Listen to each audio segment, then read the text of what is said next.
this is Tracy Swedlow, and this is Televisionation. I am really excited to have Stein Erik Sorhaug, who is the VP of Channels and Alliances from Vimond. And we're very interested to hear what's going on because, as I said earlier, TV is in the hot seat, video making, creating is in the hot seat. We've got to do it better, make it look slicker, make it more distributed. There's so much to discuss and find out what's going on with the platform or with your customers and how they're getting all this television content out into the world. So welcome to the show, Stein. Thank you, Tracy. Pleasure to be here. So I appreciate you having me here today. You're in a non-editing environment though, with this beautiful backyard. It's fitting, it's a work from home time, and it's good to be outside in all this. So I figured it was a nice change of pace for a lot of your videos where everyone's been trapped inside. So it's a little bit of an escape here. I try to spend a little time outside to get some vitamin D, and then I'm like, I have to go and do this or that. But it looks beautiful. Are you in New Hampshire? I am. Yeah, just waiting for probably a week before the trees come in. So it's getting very nice here this time of year. Okay, great. I've always had sort of dreams of living up the Northeast. So nice to see somebody happy up there. Okay, so we're happy in San Francisco. It's all good. It's nice and sunny today. Anyway, so here we are. There's lots going on. What is happening in the world of a platform that is able to deliver a very comprehensive experience for journalists and newscasters, pretty much end to end, really. Tell me a little bit about the platform and I can in the atmosphere that we're in, right? Absolutely. And I think I'll focus more on the video editing piece, which is a big shift and is very timely in everything that's happening. Historically, Vimond's made the bulk of our revenue, and most of our customers are more focused on traditional OTT, distributing SVOD services around the world, and we have very successful ones in different regions. Starting in 2014, we really thought we should expand our business, and we started getting into live highlights, just very quick clipping. For a lot of our customers, they were doing big sporting events. TV2 had Sochi at the time, and we needed a way to take live streams, clip them, and push them to social. And there was a concern there that the workflow that existed was very costly. It required a lot of people to do it. It was generally fixed to an Avid or something like that. It was physically fixed to a location. And really wasn't optimized for the type of environment. All this content was live, but then going to social, which is very kind of quick in pace and quick in timeliness. So Right. We started developing this, with the Sochi Olympics, and initially it was very simple, just doing ins and outs and clipping and creating that part of it. And then there was a process to get it to social or to a CMS or out to some service that existed. And over time, probably towards 2016, early 2017, we realized there was an opportunity to kind of centrally edit that content in the same workflow as you're clipping, in the same tool, start to concatenate files together, start to add graphics. And in the beginning, they were relatively rudimentary, and they've certainly advanced a lot.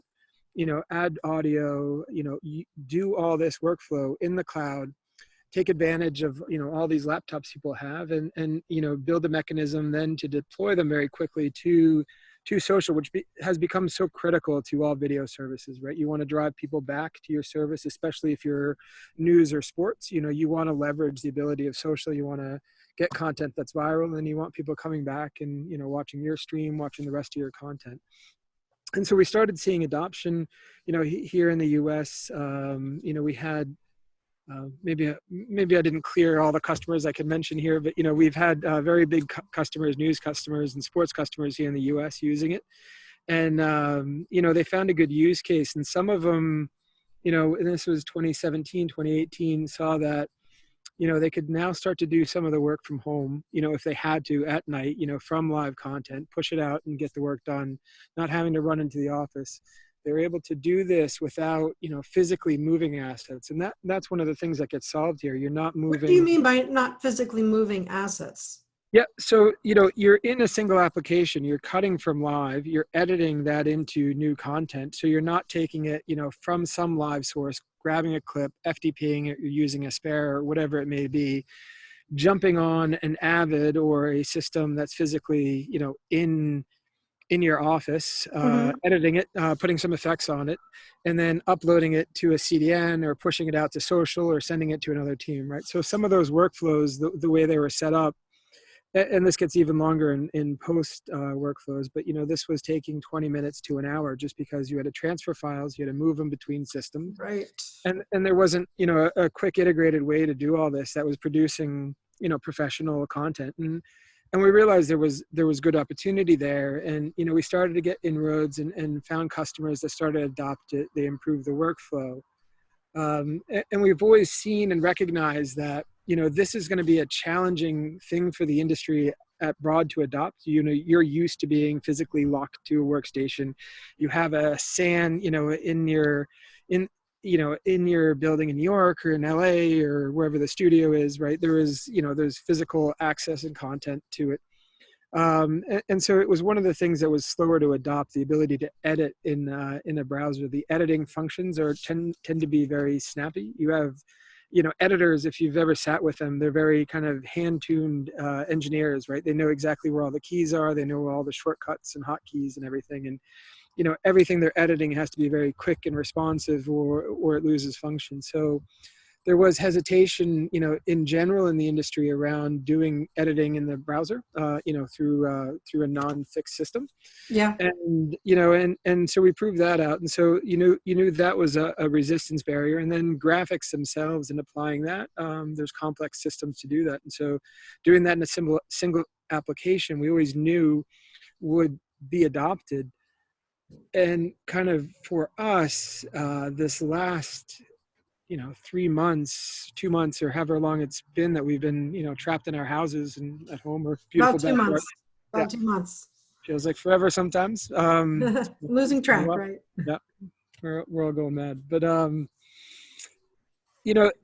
in this time, it changes things, and it changes things for the whole industry, right? You force a shift in how the workforce is working, how they're communicating, the tools that you're using.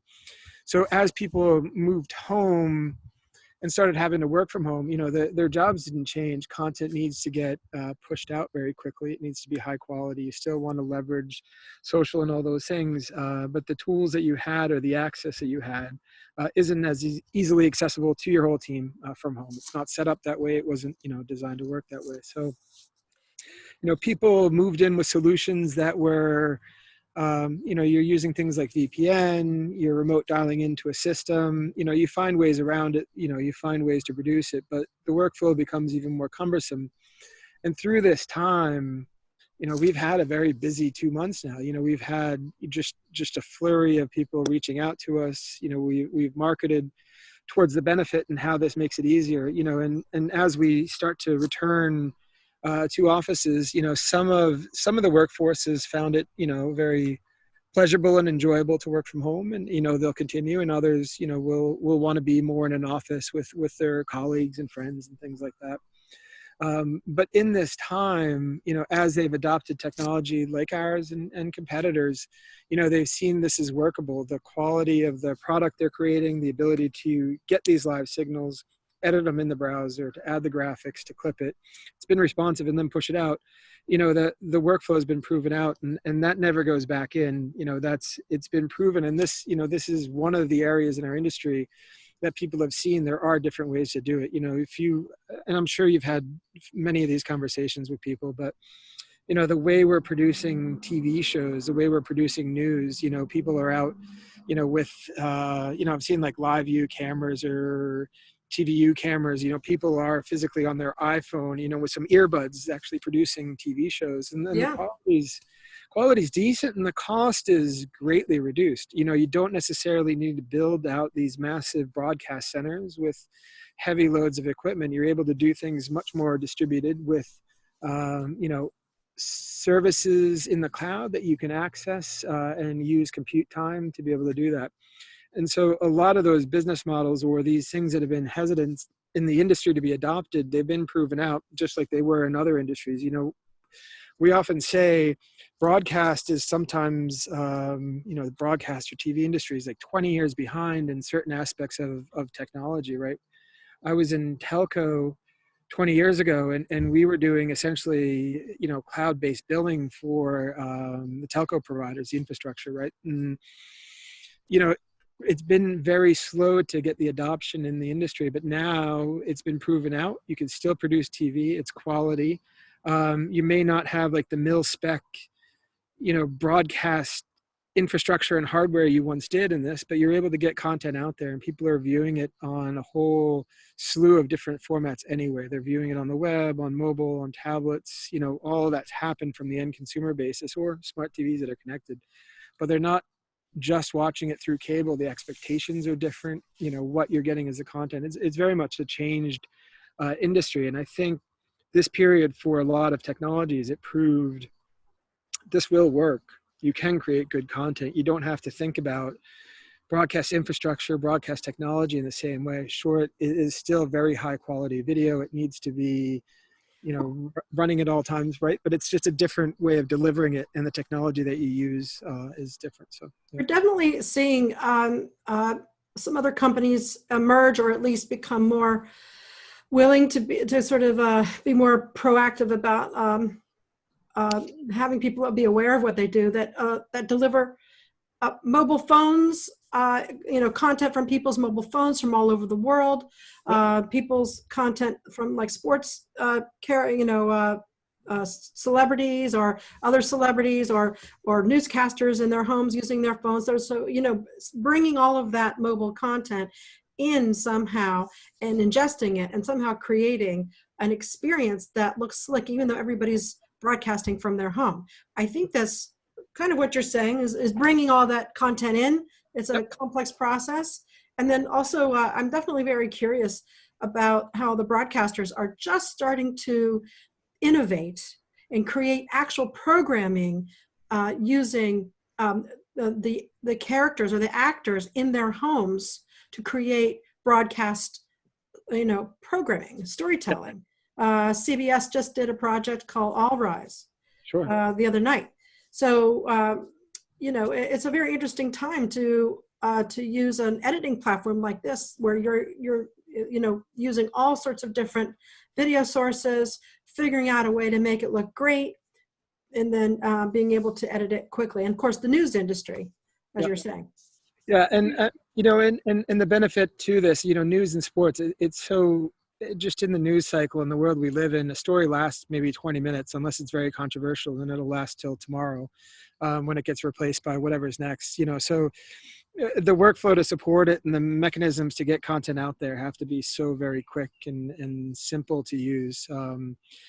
And that's why, we stress, with the video editor, the integration to social is so critical. For a lot of this content, you just want to push it out there, get people aware of it, and it'll be gone in a little while. So you have to produce it as quick as the news cycle is. So what does this look like when you're editing for a broadcast show and for social?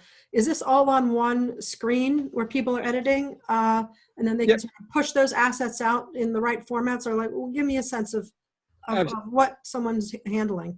Absolutely. Managing. We're not looking to replace at this point, a full movie production, or, often we're not replacing like a whole newscast. A lot of this content is taking from both live and existing VOD assets and creating shorter form content, that can be consumed in social, but still looks professional, carries the brand, whether it's CBS, ABC, Fox, CNN, and more emerging news sources. It has to carry a semblance of high quality, of production value, but it's generally in a shorter form. So you're creating, from longer form content, either live or something that's on broadcast, or a live event. You have someone out, in the field at a game, at a sporting event. You want to create this very quickly and then push it out.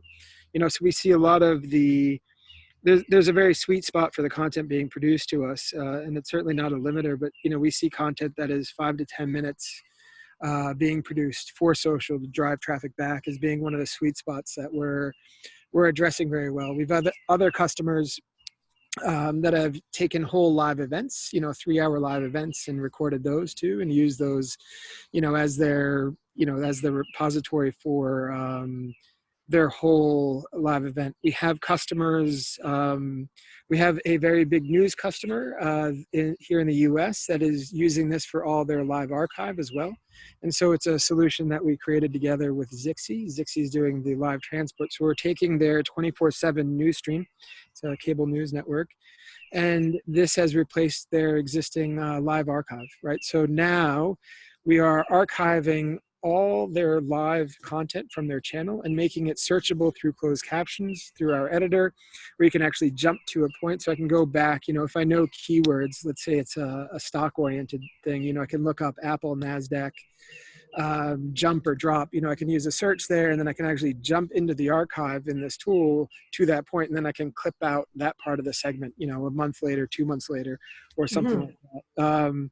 So it's there's longer form pieces of content in there, and the application to be a cloud-based archive is quite big. That was we joke about that in the industry. In a lot of cases, your archivists are very detailed and smart people, and often in some companies it was two people who knew where every disc was, every tape was, all the access, and they had a naming convention that wasn't easy to get to, and to physically go get the asset and bring it, either out of storage or get it on disk or something like that, and then move it.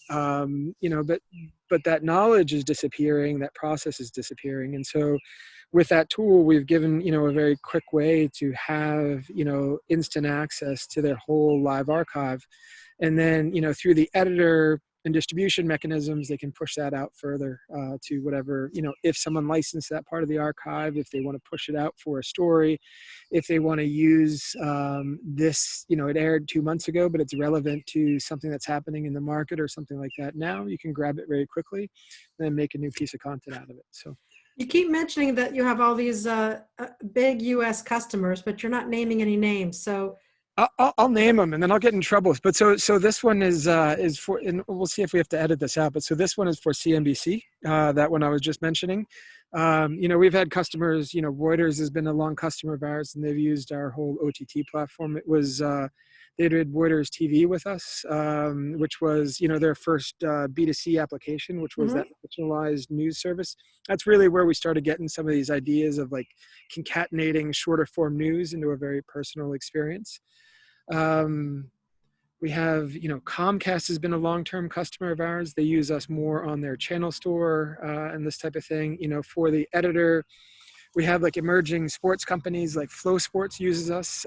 Sports is obviously in a bit of a tough pinch right now, but they're doing editing of like 30 games in a day, where they're taking live games and using the editor to edit out the live games and then push it out to various platforms. And those are some of the U.S. ones. We have, TV2, TV4 in the Nordics, MTV, various Bonnier Group companies. And, something in Croatia, something in Finland, I think. Yeah, so RTL Croatia was a very interesting story. We met them on a Thursday, and they had an issue where they needed to get content out very quickly. There was an earthquake, and you had the COVID issue at the same time, and they had a need for this, and we had them in production. And this is one of the amazing things with the cloud and software like this. We had them in production within 24 hours of meeting them. We signed a deal, we got them in production. It's Good very for you. Yeah, it was very nice. It was the shortest sales cycle we've had, and we signed a very long sales cycle that had taken a year or two the same day. So it was the shortest and longest. But, so where are the opportunities right now? I mean, what should broadcasters, what be doing? What are they? What advantage of your platform do you think you could offer these broadcasters who need some help? Like, yeah, I mean, at the basic is you don't have, I'm gonna step back what I was just trying to say, but people will get back to the office. And so some of the emergency pinch they felt, the need to be able to do this very quickly in a browser-based tool and get at their content, from a live stream, that emergency ends, hopefully soon. And that changes. But, the ability to do this type of editing, this type of capture centrally in a single tool with maybe just one or two people versus a team of 6 or 10 doing I various know this roles. is really concentrating services and eliminating staff and, really Um, compressing costs. It's amazing. yeah, and I'm careful how I say that. You never want to see anyone lose their job, and you never want to Right. innovate someone out of employment. But it's it's what we've always done in the technology industry. We create innovation, we create efficiencies, so that we can do other things, and do newer things. And this is what is happening and will happen now in broadcast. And this is what we're helping to do with this tool is you can now do without a lot of setup, without a lot of maintenance. You don't have to manage the hardware. You don't have to have a huge data center rolling costs, right? It moves from like a CapEx spend to OpEx. You can pay for the services you use. You can have remote teams. So you don't necessarily have to hire everybody in New York or San Francisco. You don't have to hire the $250,000. I mean, this is a changing thing, but with people working from home, you could hire people in Des Moines, in Boise, Idaho, in Wisconsin, at lower cost, who are the best at doing the editing, but they just didn't have the opportunity because they didn't live in New York or Stanford or Palo Alto or San Francisco or wherever, the jobs were. So you have a increasingly interesting ability to pick the best workforce, from where they live, Have and you work. ever used, are your customers using Stringer? No, we are not.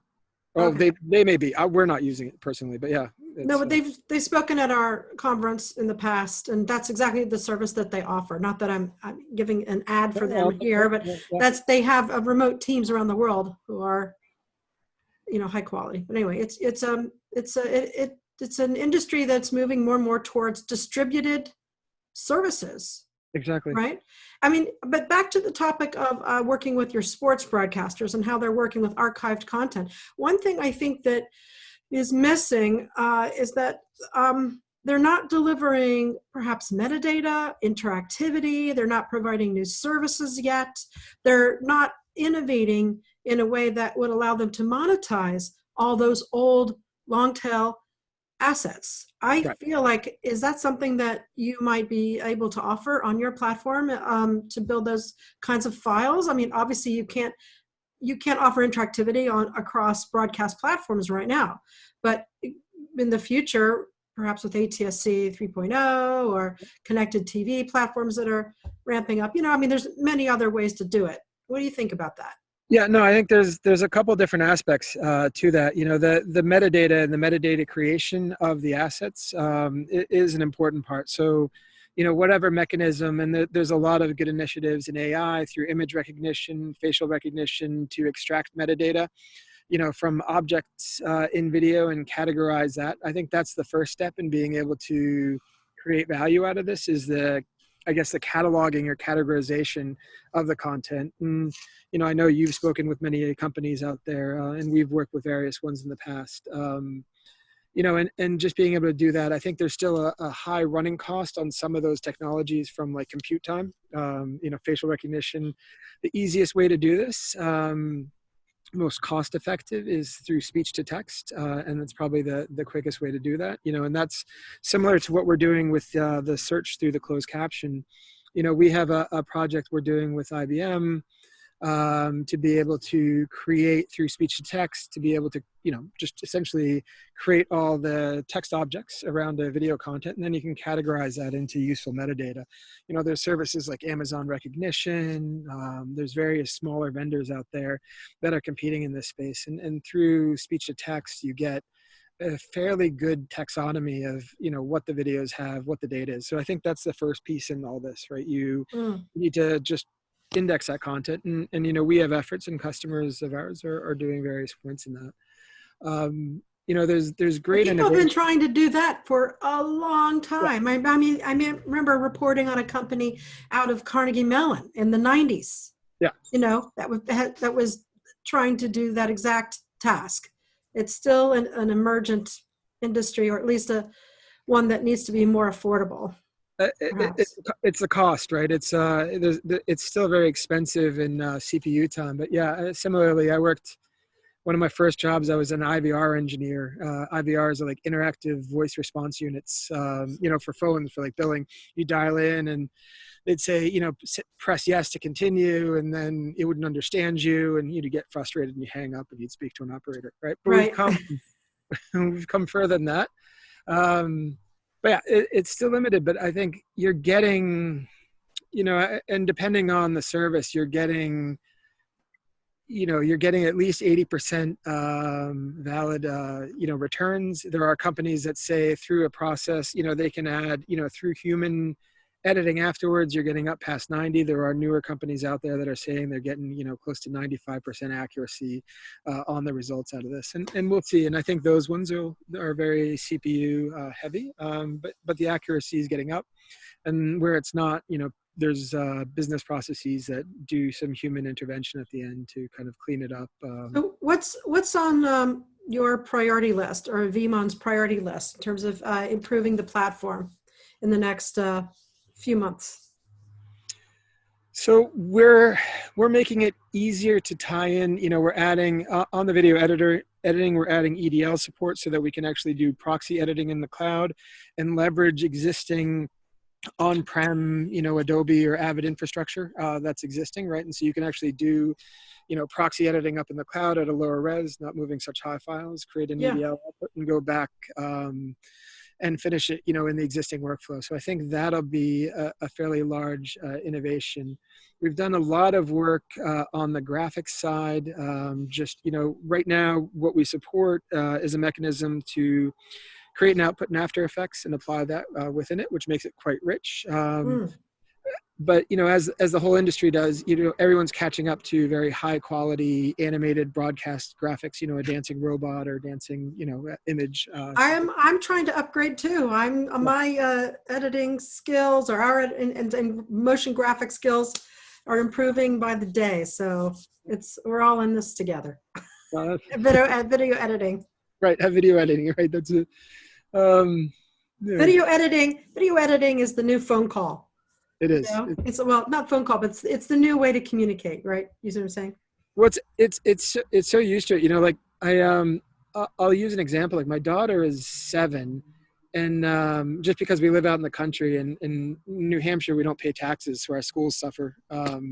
We pay a little, but it's what did I didn't commit a crime and not pay taxes. I'm saying New Hampshire has low taxes, and some of our schools are challenged. So we've homeschooled our daughter, and so we've been using Zoom and OutSchool and Acellus and all these things for a very long time. Like she's been communicating with other kids, for years through these classes, and when this happened for her, it's not a big change.